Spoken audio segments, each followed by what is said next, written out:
16 अगस्त 1946 कलकत्ता की गलियां खून से लाल थीं।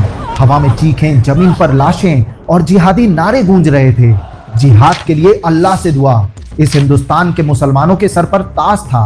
मुसलमानों, सोचो फिर हम काफिरों के गुलाम क्यों हैं? काफिरों से मोहब्बत का अंजाम अच्छा नहीं होता।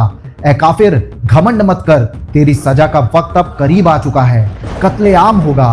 हम हाथ में तलवार लेकर फक्र से तुम पर जीत हासिल करेंगे। ये कोई अचानक शुरू हुआ दंगा नहीं था। ये था मोहम्मद अली जिन्ना का ऐलान, डायरेक्ट एक्शन डे। जिन्ना ने कहा था, हम या तो विभाजित भारत चाहते हैं या फिर नष्ट भारत चाहते हैं। और फिर क्या था? 16 अगस्त को मुस्लिम लीग हरे झंडे और हरी टोपी लगाकर कलकत्ता की गलियों में उतरे।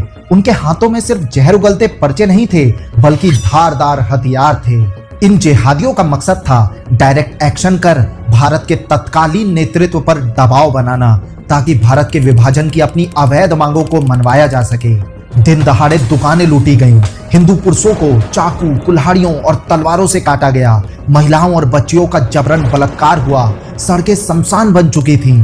बंगाल पुलिस के पुराने आईजी जीबी मजूमदार लिखते हैं कि राजा बाजार से गुजरते वक्त उन्होंने देखा कि कसाई खाने में जानवरों के गोश्त वाले हुकों पर जानवरों का गोश्त नहीं, बल्कि नग्न हिंदू महिलाओं की हाथ पैर कटी लाशें टंगी थी, जिन्हें बलात्कार कर मारकर टांग दिया गया था। सियालदा स्टेशन पर एक 15 साल की बच्ची को मुस्लिम नेशनल गार्ड की जिहादी भीड़ ने निवस्त्र कर भीड़ के बीच उसके साथ दुष्कर्म किया। उस मासूम की देह को उस पाकिस्तान की मांग का झंडा बना दिया गया, जिसका नाम तक उस बच्ची ने नहीं सुना था। उसके पिता को मजबूर किया गया कि उसकी बेटी की इज्जत को तार तार होते हुए देखे। ये सब मोहम्मद अली जिन्ना के कहने पर हुआ था, जिसने 7 अगस्त को कहा था कि हम पाकिस्तान मांग कर नहीं, बल्कि लड़ कर लेंगे।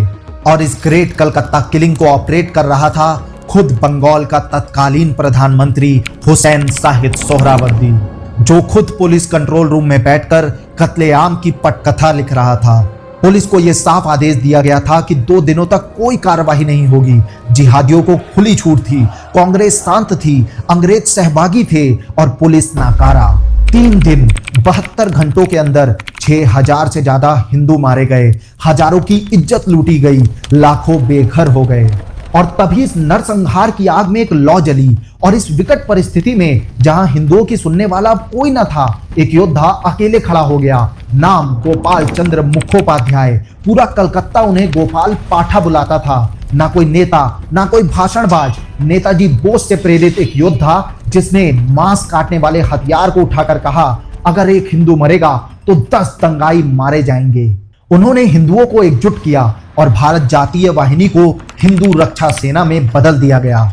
गोपाल पाठा का निर्देश साफ था, औरतों को छूना मत, बच्चों पर हाथ मत डालना, बुजुर्गों को मत सताना और दंगाइयों को छोड़ना मत।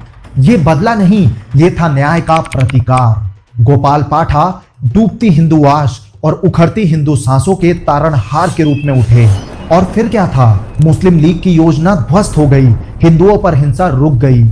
अगर गोपाल पाठा ना होते तो हो सकता है कि कलकत्ता आज पाकिस्तान का हिस्सा होता। लेकिन ये कहानी आज भी खत्म नहीं हुई। पूरा सच इससे भी ज्यादा भयावह है। आज भी मुर्शिदाबाद में हुए दंगे और विभाजित बांग्लादेश के हिंदुओं पर हुई हिंसा हमें याद दिलाती है कि आज भी ये खतरा टला नहीं है। और इसीलिए हर एक भारतीय को यह जानना जरूरी है कि आखिर 16 अगस्त से 19 अगस्त का पूरा सच क्या है। This is the most haunting 72 hours of Indian history, the real story of Direct Action Day. साल था 1946। अविभाजित भारत में प्रांतीय चुनाव हो चुके थे। इन चुनावों में मुस्लिम लीग ने जबरदस्त जीत हासिल की। 429 मुस्लिम आरक्षित सीटों में से 425 उनके पास गईं। सिर्फ बंगाल से ही 119 में से 113 सीटें उन्होंने जीत ली थी। उस समय देश में 2 ही बड़ी पार्टियां थी, कांग्रेस और मुस्लिम लीग। मुस्लिम लीग 1940 से ही मुस्लिम बहुल इलाकों को मिलाकर एक अलग देश की मांग कर रही थी। इसी बीच ब्रिटिश प्रधानमंत्री क्लेमेंट एटली ने सत्ता भारतीय नेताओं को सौंपने की तैयारी शुरू कर दी। इसके लिए 3 मंत्रियों का एक दल भारत आया। इस दल ने मुस्लिम लीग के अलग देश की मांग को ठुकरा दिया, लेकिन भारत को चलाने के लिए एक 3 स्तरीय योजना दी। इसमें एक केंद्र सरकार होगी और उसके अंतर्गत प्रांतों के समूह बनेंगे और उन समूहों में अलग अलग प्रांत शामिल होंगे। और इस योजना में मुस्लिम लीग की मांगों को कुछ हद तक मानने की कोशिश की गई थी।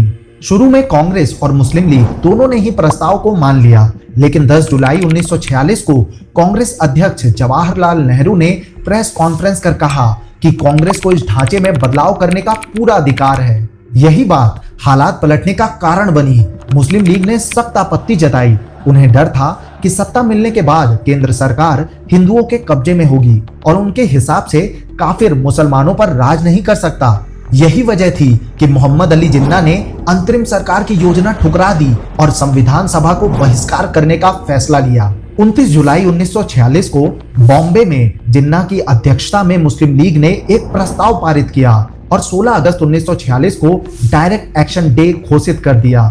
कागजों पर यह सिर्फ एक आम हड़ताल थी, लेकिन हकीकत में मुस्लिम लीग के नेतृत्व में जिहादियों का इरादा था कि 16 अगस्त को जंगे बद्र की तरह हिंदुओं के खिलाफ कार्रवाई की जाए।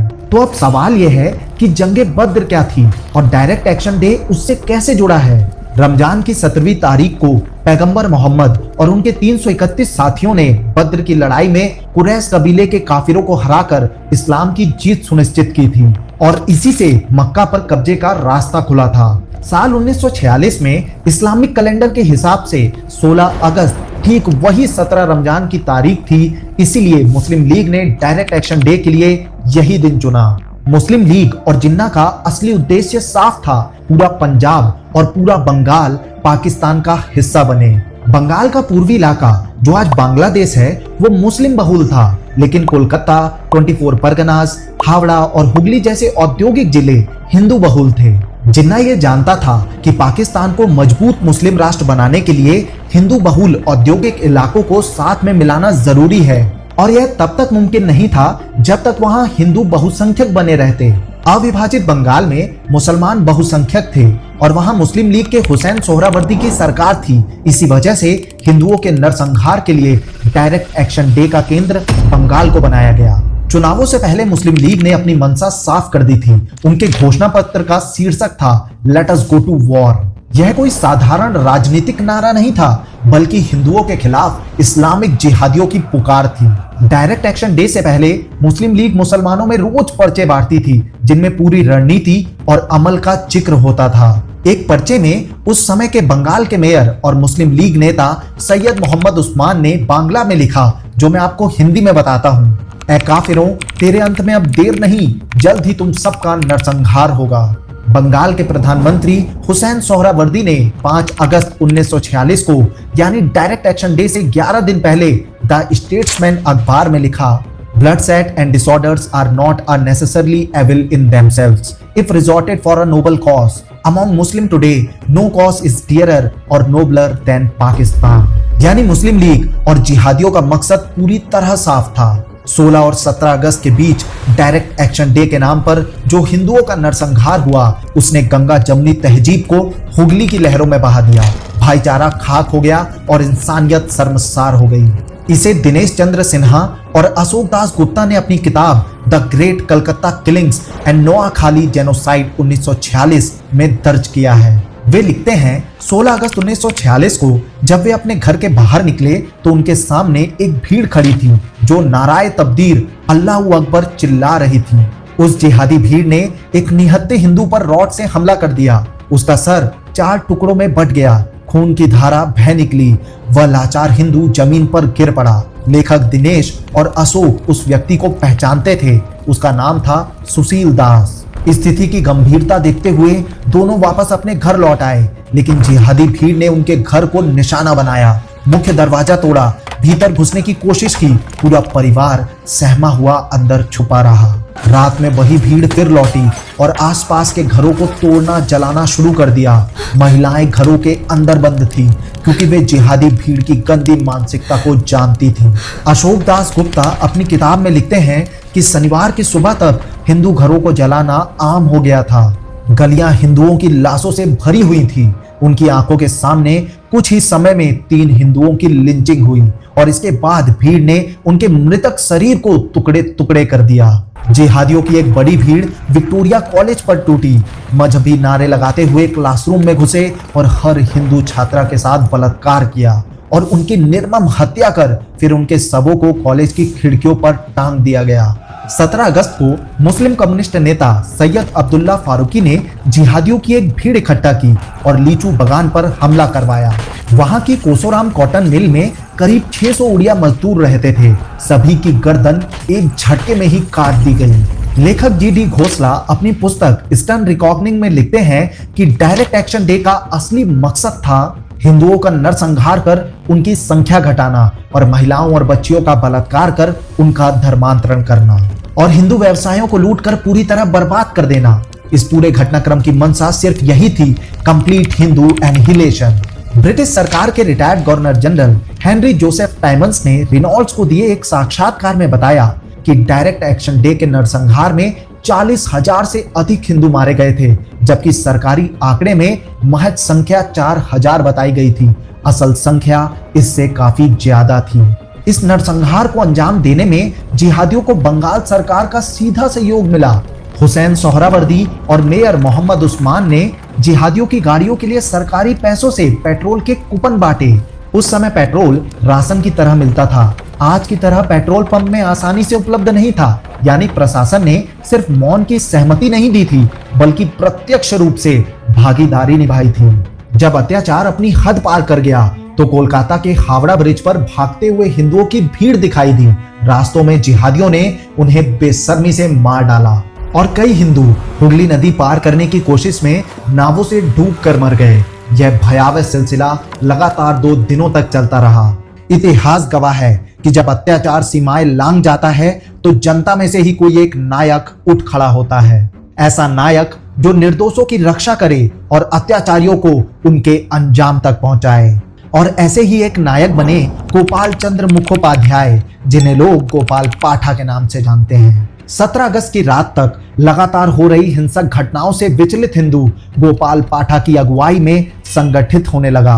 गोपाल पाठा और उनके संगठन भारतीय जाति वाहिनी ने एक विराट योद्धा के रूप में मोर्चा संभाला। देखते ही देखते जो परिस्थितियां हिंदुओं के प्रतिकूल थीं, वो अगले 2 दिनों में उनके अनुकूल होने लगी। भारतीय जाति वाहिनी के लगभग 500 से 800 पहलवानों और हजारों संगठित हिंदू रणबांकुरों ने जिहादियों और मुस्लिम नेशनल गार्ड के आतंकियों पर काल बनकर हमला किया। जो सड़कें 2 दिनों पहले तक हिंदू नरसंहार की गवाह थीं, वो सड़कें अब जिहादियों की कब्रगाह बन चुकी थीं। गोपाल पाठा ने किसी कुशल रणनीतिकार की तरह द्वितीय विश्व युद्ध में इस्तेमाल हो चुके पिस्तौल, कारतूस और ग्रेनेड खरीदे। साथ ही 1942 के भारत छोड़ो आंदोलन के दौरान जुटाए गए हथियारों को बाहर निकाला और उन्हीं से असहाय हिंदुओं की रक्षा की। हर संभव साधन से उन्होंने हिंदुओं को इस्लामिक जिहादियों से बचाया और बंगाल की धरती को हिंदू विहीन होने से रोका। हिंदू पराक्रम और अस्मिता के इस महासागर में जुगल चंद्र घोष, प्रसिद्ध पहलवान बसंता, असंख्य बंगाली और उत्तर प्रदेश, बिहार और उड़ीसा से आए कई मजदूरों ने अपने अपने सामर्थ्य अनुसार आहुतियां दी। वह हुसैन सोहरावर्दी, जिसने डायरेक्ट एक्शन डे के लिए अपने मुस्लिम नेशनल गार्ड को 18 अगस्त तक खुली छूट दे रखी थी, जिसके इशारे पर विक्टोरिया कॉलेज की छात्राओं का बलात्कार कर उनके शवों को खिड़कियों पर टांग दिया गया था, जिसके आदेश पर हजारों हिंदू महिलाओं को माले गलीमत बनाकर मुसलमानों के हरम में ढकेल दिया गया था और जिसके उकसावे पर हजारों हिंदू पुरुषों का नरसंहार हुआ। आखिरकार उसी हुसैन सोहरावर्दी को गोपाल पाठा और संगठित हिंदुओं के प्रचंड प्रतिरोध के सामने घुटने टेकने पड़े।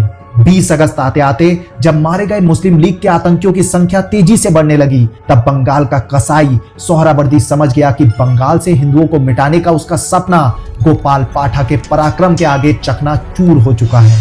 मुस्लिम लीग के जिहादी जब जब हिंदू बस्तियों में कत्लेआम मचाने के लिए घुसते, तब तब उनका सामना गोपाल पाठा और उनके धुरंधरों से होता और फिर वही बस्तियां और गलियां उन जिहादियों की कब्रगाह बन जाती। मुस्लिम लीग और इस्लामिक जिहादी की हार नजदीक देख अपनी खोखली खाक बचाने के लिए हुसैन सोहरावर्दी ने अपने विश्वास पात्र जीजी अजमेरी और मुस्लिम नेशनल गार्ड के अध्यक्ष मुजीबुर रहमान को गोपाल पाठा के पास संघर्ष विराम की याचना लेकर भेजा। समय का अद्भुत चक्र देखिए, जो Muslim National Guard Direct Action Day पर हिंदुओं का नरसंहार कर रही थी, उसी नेशनल गार्ड का अध्यक्ष मुजीब उर रहमान 25 साल के बाद 1971 में इस्लामिक पाकिस्तान के अत्याचारों से तंग आकर भारतीय फौज से बंगाल बोलने वालों के लिए अलग बांग्लादेश की मांग की भीख मांग रहा था। मुस्लिम लीग की युद्ध विराम की याचना पर गोपाल पाठा ने स्पष्ट शर्त रखी।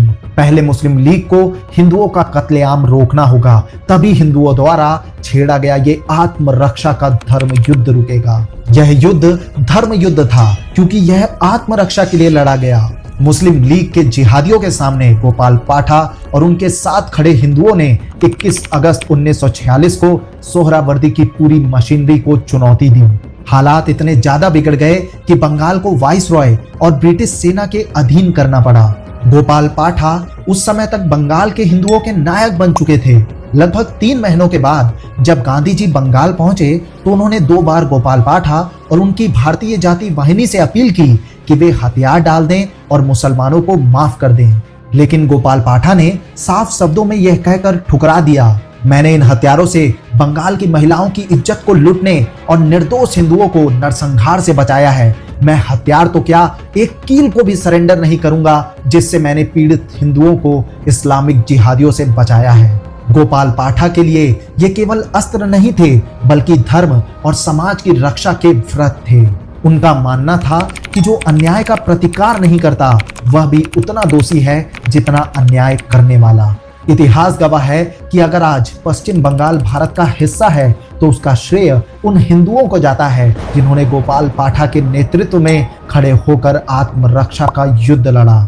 दुखद बात यह है कि फरवरी 2023 में विकिपीडिया ने गोपाल पाठा का पेज यह कहकर हटा दिया कि वह एक काल्पनिक पात्र हैं। वही गोपाल पाठा जिनका साक्षात्कार अंग्रेज पत्रकार एंड्रू व्हाइटफील्ड ने किया, जिनकी गाथा बंगाल का हर हिंदू जानता है और जिनकी ऋणी सिर्फ बंगाल की असंख्यक महिलाएं नहीं, पूरा भारतवर्ष है। दुख तो इस बात का है कि आज उन्हें काल्पनिक पात्र बता दिया गया। गोपाल चंद्र मुखोपाध्याय का निधन 2005 में हुआ, लेकिन उनकी कहानी हमें ये याद दिलाती है कि इतिहास सिर्फ तलवारों से नहीं बल्कि आत्मरक्षा के संकल्प और धर्म की रक्षा के साहस से लिखा जाता है। और यही गाथा आगे आने वाली पीढ़ियों को याद दिलाती रहेगी कि अधर्म के सामने खड़े होने वाला ही सच्चा धर्म है। इतिहास के इन पन्नों को सुनने का मकसद किसी मजहबी खाई को गहरा करना नहीं है। यह वीर गाथा उस स्मृति की है जिसने हमें दिखाया कि भारत पर जब भी संकट आया है तो साधारण लोग भी अद्भुत साहस और आत्मबल से खड़े हुए हैं। यह कहानी हिंसा की नहीं बल्कि उस शौर्य और आत्मरक्षा की है जिसने असंख्यक निर्दोषों की रक्षा की। यह तनाव की नहीं बल्कि उस चेतना की है जो भारत को सदियों से एकजुट रखे हुए है। गोपाल पाठा और उनके जैसे अनगिनत वीरों की कहानी हमें यह सिखाती है कि देश और धर्म की रक्षा केवल रणभूमि में नहीं बल्कि हर उस क्षण में होती है जब कोई अन्याय के सामने झुकने से इनकार कर देता है। अब प्रश्न आपसे है कि क्या आज हम इन नायकों के बलिदानों को सही अर्थों में स्मरण और सम्मान दे पा रहे हैं? अपनी सोच और भावनाएं हमें कमेंट में जरूर बताएं। मिलते हैं अगली वीरता की कहानी में, तब तक जय हिंद, जय तु भारतम।